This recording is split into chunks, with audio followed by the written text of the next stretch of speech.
Ontem, os torcedores do Manaus Futebol Clube, bem como a diretoria, foram surpreendidos com o desejo do Rodrigo Fumaça de trocar o Manaus Futebol Clube, o seu clube atual, pelo Brasiliense do Distrito Federal. Todos se mantêm embasbacados com a decisão, afinal é bastante estranho que um jogador abandone o time assim, no meio do campeonato, no andamento de uma Série C, para um time que está numa divisão inferior, que no caso é a Série D.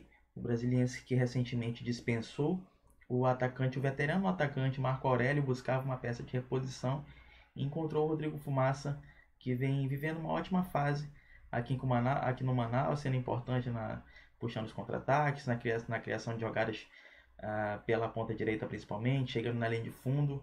Todos sabem bem a importância que ele tem para o elenco. O Manaus já teve uma situação um pouco delicada, bastante parecida com o Rossini, inclusive chegou a se despedir nas mídias sociais, mas que acabou se acertando com a diretoria. Não é a primeira vez que isso acontece, né? Mas com Fumaça, aparentemente, o jogo contra o Ferroviário será o último do atacante carioca com a camisa esmeraldina. Cara, eu particularmente, eu acho que o Fumaça errou muito, errou feio, errou rude. Acho que ele tomou uma péssima decisão. Acredito que pensando a longo prazo, permanecer no Manaus, fazer uma boa campanha, quem sabe levando o time ao acesso, lhe credenciaria para conseguir um contrato melhor com o próprio Manaus no ano que vem, ou conseguir um contrato melhor com uma outra equipe, talvez uma equipe de segundo escalão que dispute a primeira divisão, ou em algum time que possa pagar um salário com poder aquisitivo maior do que o Manaus na própria Série B ou até mesmo na própria Série C.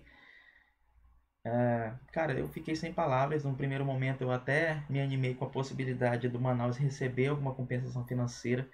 No entanto, eu estava esmiuçando um pouco, detalhando um pouco mais a situação. E o Fumaça ele já estava em fim de contrato, ele tem um contrato com o Manaus até dia 10. Ele foi um dos atletas que optaram por não assinar aquele aditivo, né, para o restante da competição. A gente entende que é um momento bastante atípico, haja vista que a principal fonte de renda do Manaus sempre foi as bilheterias nos estádios, e com a pandemia, com a impossibilidade do torcedor ir ao estádio, o Manaus vê aí uma das suas principais fontes de renda sendo cortadas. A gente lamenta bastante, a gente acreditava muito que o Fumaça fosse permanecer, que a diretoria conseguiria manter o jogador até o final da competição, manter esse elenco que agora que começa da liga, que vem dando certo, que vem finalmente a gente está conseguindo colher os frutos, dando alegria para o torcedor amazonense. A gente tem uma notícia dessa. Cara, eu mais uma vez eu tô sem palavras mesmo. Aparentemente vai ser mesmo a última partida do Fumaça nesse sábado. A própria diretoria já confirmou, já saiu nas redes sociais. Todos os jornais, tanto de Brasília quanto aqui de Manaus, dão como certa essa ida do Rodrigo Fumaça para Brasília, né? Mas, enfim, vida que segue. A gente sabe aí que tem no banco aí tem o Jandi e tem o Mateuzinho, que provavelmente serão os principais nomes para substituir imediatamente, para ser substitutos imediatos do Rodrigo Fumaça no ataque do Manaus. Creio que o Mateuzinho leve certa vantagem em relação ao Jandir, ele que vem entrando nos segundos tempos, muitas vezes substituindo o próprio Fumaça, mas é uma perda inestimável. Eu lembro assim de algumas vezes nas redes sociais muita gente elogiando bastante algumas partidas do Rodrigo Fumaça, inclusive não acreditando que aquele jogador que teve uma passagem na base do Vasco da Gama estava ali no time da Série C, que estava no time novato como o Manaus.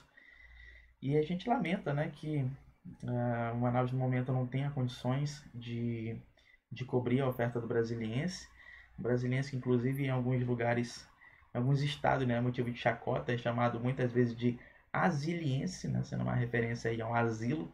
Haja vista que muitos jogadores que são contratados pelo time da capital federal são veteranos, já em fim de carreira. A gente tem o exemplo aí do Marco Aurélio, que teve seu contrato rescindido há pouco. Tem o Zelov, passou lá recentemente. O goleiro Fernando Henrique, ex-fluminense, também teve uma passagem. Eu acho que ele ainda está compondo o elenco do Brasiliense, na verdade.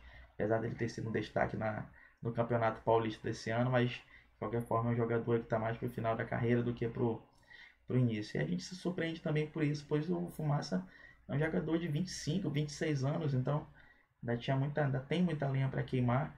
Não fazia muito sentido ele abandonar o barco nesse momento, nesse atual momento tão bacana. Recentemente, inclusive, fez um vídeo falando sobre análise pós-jogo contra o Paysandu e falando do atual momento do Manaus, que é um momento bastante positivo. O time vem numa crescente, por pouco não arranca aí a primeira vitória fora de casa, momentaneamente está classificado para a segunda fase da competição.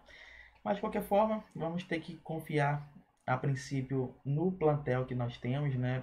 Principalmente no Mateuzinho, que provavelmente é o cara que vai herdar essa vaga. O Jandir vai ter mais minutagem com certeza, entrando nos segundos tempos. Talvez o Manaus deve estar de olho em alguém na base, mas com certeza já está monitorando o mercado para trazer algum nome que possa substituí-lo, algum nome que seja compatível com a faixa salarial que ele vinha ganhando anteriormente.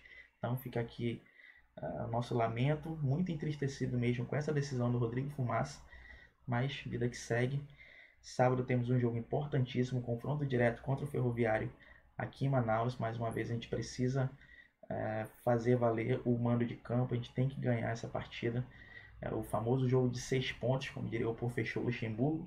Mas é isso, cara. Obrigado por tudo. Você ficou comigo nesses pouco mais de 6 minutos. Muito obrigado. A gente fica por aqui. Até a próxima. Falou. Valeu.